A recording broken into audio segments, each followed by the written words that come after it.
hello लोगोफोर दिनैहाय आं ब्लगाखौ बे न'निफ्रायनो ओमफ्राय न' सिंनिफ्रायनो खालामनाय जागोन एक्चुअली दिनैहाय आंजों लोगोसे जों सोमदोन बरगयारी ओमफ्राय क'क्राझाराव एनिथिं एमजे जों ज' लोगो मोनहैलायलायगोन ओमफ्राय दा ब्लगखौ आं एक्चुअली खालामनो रोङा दे थेवबो सोलोंहांजेनदों ब्लगाव ब्लग खालामोब्ला माने ओरैबायदि खोथा बुंनांगौ जायो माने आं मोनसे चेनेल दं बै चेनेलाव खिन्थु आंनो मबाइलखौ दोननानै बा मोनसे जायगायाव गोम दोननानै जाखिनि टपिक फैयो बेखौ बुंनांगौ जायो खिन्थु ब्लगावहाय आं बिराद ट्राइ खालामबाय थादों हाया जाया रोङा खालामबाय थादों आरोखि थेवबो सोमदोन बरगयारी ओमफ्राय बे डक्टर आलफ्रेड बिथांनि चेनेलखौ आं नायो ओमफ्राय बिथांमोननि जाखिनि बाथ्रा बुंनाय बेफोरखौ आं बिराद फल' खालामो दे थ' बिदिब्ला सोलोंजेननाय मोजांब्लाबो गाज्रिब्लाबो खालामजेननाय ओमफ्राय आङो सोमदोनाबो दासिमबो सफैयाखै दान्दिसे नेगासिनो दङ ओमफ्राय गरमाबो बिराद थिखोना गरम जादों आरोखि दे क'क्राझारसिम थांगोन क'क्राझारावहाय सोरनाव थांगोन आं बेखौ दाहाय बेखौ खिन्थु मेन चेनेलाव हगारनाय जानाय नङा ओमफ्राय बेखौ बे ब्लगावनो अफ्रि ब्लग 2 आवनो हगारनाय जागोन थ' बिदिब्ला चेल्ल' लोगोफोर नङा होमबा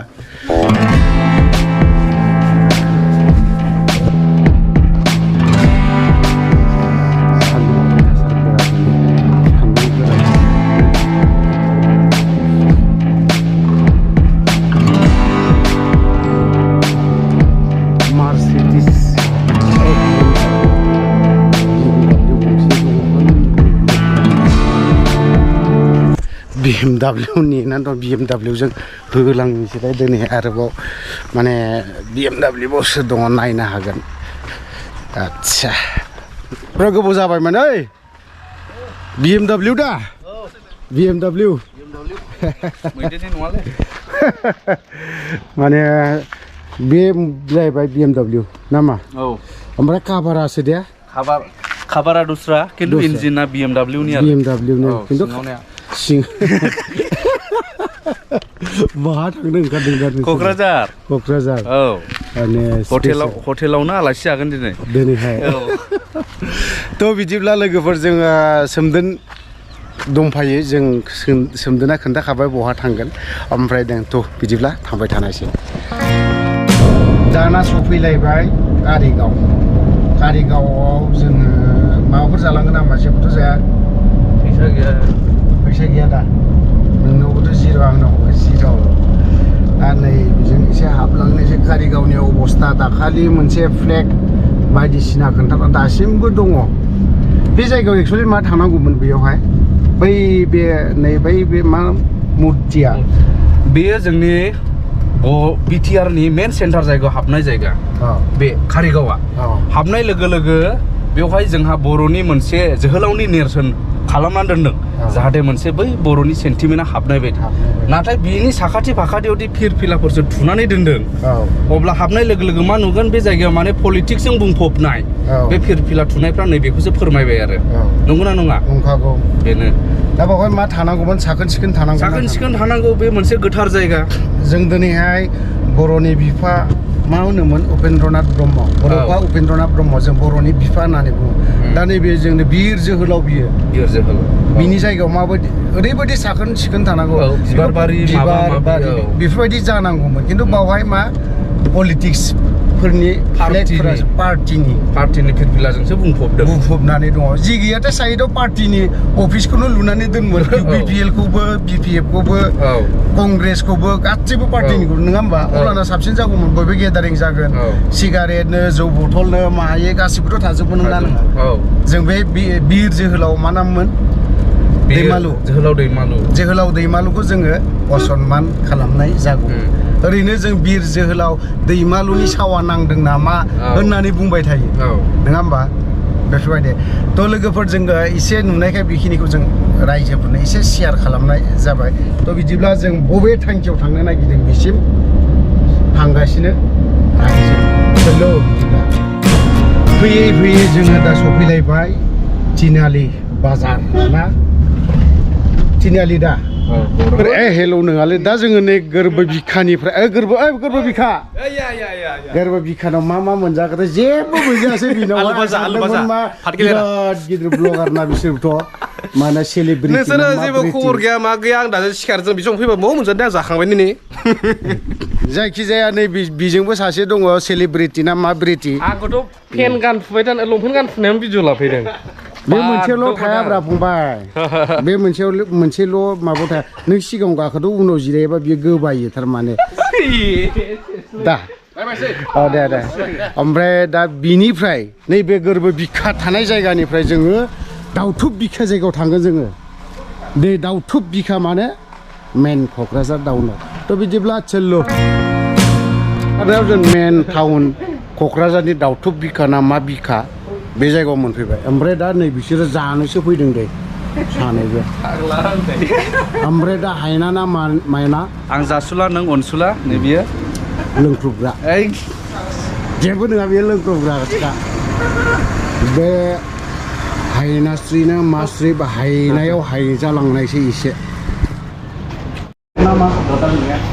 इउटुबारफोरा माबायदि भिडिअ खालामो नायदो नै ब्लगार्सफोरा मबाइलाथ' बिराद दामिखा हाया ओरैबायदि एक्टराखौबो नायो आरोखि मा सोंखोथाय मा बुंखो गावजाद ओमफ्राय ओरैथाय आरो एनिथिं एमजे सुकबिर दंफायो सुकबिर एक्टर फंबाय सुकबिर ओरै सासे दं ओमफ्राय ओरै सासेबाव बेल' आंना जेबो गैया जाय इउटुबारफोरा माने दामिल' मबाइल लासैलै आइफननो इउफननो माबा माबि फन लालाबायो गावबो खम नङा नैबे केमेराया GoPro Hero 10 11 बे जानाय आइटेमखौ नायनानै लानायसै मा संदों मा मादों बावहाय मोनफा गासैबो दंजोबो दे साम' सबाय बियो नारजि अमा ओमफ्राय बेलाय मैथा ना ओमफ्राय बे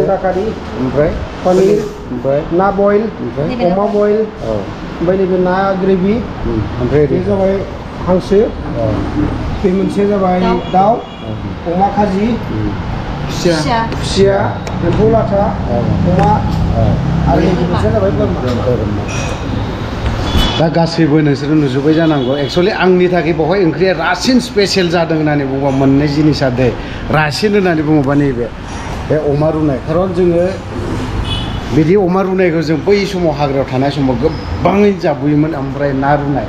जिबनाव जों मालाबाबो ना रुनायखौ जाफेराखैमोन दिनै थिग सेम जायगायाव मोनफैफिनबावदों हाग्रायाव थाब्लासो जों बिदिखौ जायोमोन ओमफ्राय दा गोबां आइटेम दं नोंथांमोना फैनो हागोन नैबे हायना मा होनदोंमोन हायना हटेल ओरैहाय क'क्राझार मेन रड खाथियावनो दङ थ' बिदिब्ला बिनि आइटेमखौ आरोबाव दा खोन्थाबावगोन आङो नायलांबाय थादो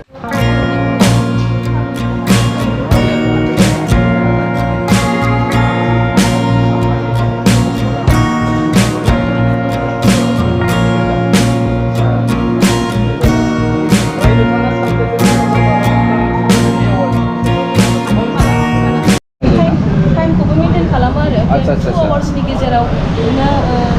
मोनबा आइटेम संनो होगोन जेरै नारजि अमा अनला सबाय साम' अमा खाजि ओमफ्राय अनला दाउ बेफोरखौ आरो मोनबा आइटेम ओमफ्राय जायनो थाब बेफोरखौ माने नोंनि साखोन सिखोनखौबो नायो संनाय माबाखौबो नायो स्पिडखौबो नायो ओमफ्राय संनाय गोथावखौबो नायो आरो दा बेबायदिनो 10th बावखुंग्रि फेस्टिभेलावबो मोनदों दाख्लै लेटेस्ट बेनि सिगांबो मोनदों 9th बावखुंग्रियावबो मोनदं दा मबे आइटेमाव मोनदों नोंथांमोननो आं दिन्थिनो थांगासिनो दं बाजै हायनायानो खिन्थागोन जोंनोहाय नैबे अनला दाउआव मोनदों अनला दाउआव मोनदों फार्स्ट पजिशन नै बे 9 बावखुंग्रि फेस्टिभेलाव माने 2022 22नियाव आरो बियो 22नियाव होमब्ला अनला दाउ स्पेशल बयनिफ्राय साबसिन सबाय साम' बेबो फार्स्ट पजिशन बेबो 22 आव बेबो 22 आव बेनिफ्राय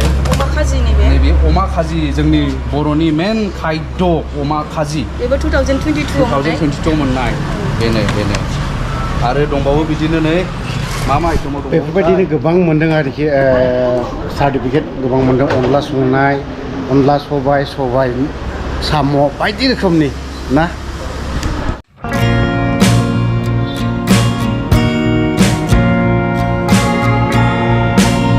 माजायावसो मुखुबथार माथो बिलाय खोला भारतनिसोलै बे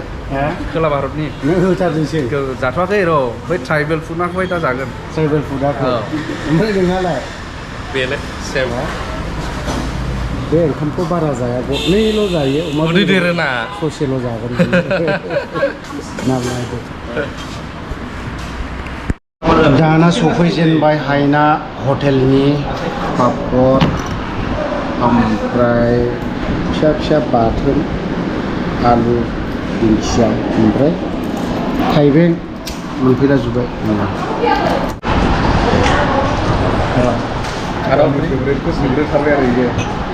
अमा रुनायखौ आं थारमाने थानो हाला जानाय जाबाय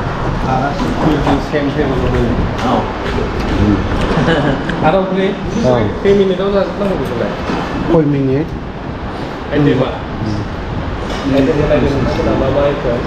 अमा रुनायखौ बिराद गोबाव उनाव दोनै जाबाय गोथाव जादों अमा ओंख्रिया बिराद आइटेमाबो जोबनो थाङा अके दायो जाबाय सोमदोना मोखानो गोमाना थाबाय माथो फंबाय सुखबिर फंबाय मा जाखो नोङो बावहाय आङो नारजि अमा जाबाय ओमफ्राय दंबावो आरोबाव साम'खौ जादोंना जायाखै साम' जायाखै साम' सोबनो रोङान्दा नोङो रोङो बर'नि फिसा जानानै साम' सोबनो रोङाबा खिन्थु जुलुम जागोन नामा माखौ रासिन जासिनगोन नों ओरैनो नारजि अमा नारजि माखौ जासिनगोन होनोबा जों बियो नारजि अमाखौ जासिनदों ओमफ्राय नों होनाय ना मारा औ आङो थगायोबो ना मालाबा दा जोङो हायना हटेलनिफ्राय टाटा आरो बाय बाय होनानै जों ब्लगनिसै बिनि ओंखाम ओंख्रि जायफ्रा जागोना जिबनाव आरो सेकेन्ड टाइम फैफिननांगोन नामा नों मा होनना बुङो सियरलि बुंमारदों आं सानोमोन माने बाजै ओमफ्राय गुबुन हटेलनिफ्राय साबसिन गैया क'क्राझाराव दिनै बेखौ आङो माने लिरना होबाय आरोना बयनिख्रुइ स्पेसियेल अमा रुनाय दै बावहाय बर'फोरनि थाखाय आं गासिखौबो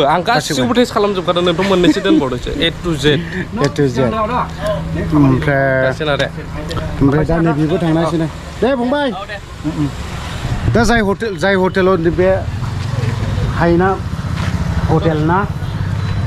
खाथियाव UN एकाडेमि दङ ओमफ्राय बावहाय टाटा मटर्स दङ बे लाइनावनो थांबा नोंसोरो खाथियाव ग्रोब मोनगोन आरोखि थ' ओंखायनो नोंसोरो फैनोखौ दाबाव आरो आंबो बे हायना हटेलनिफ्रायनो दिनैनि बे ब्लगखौ थुंगेनाय जाबाय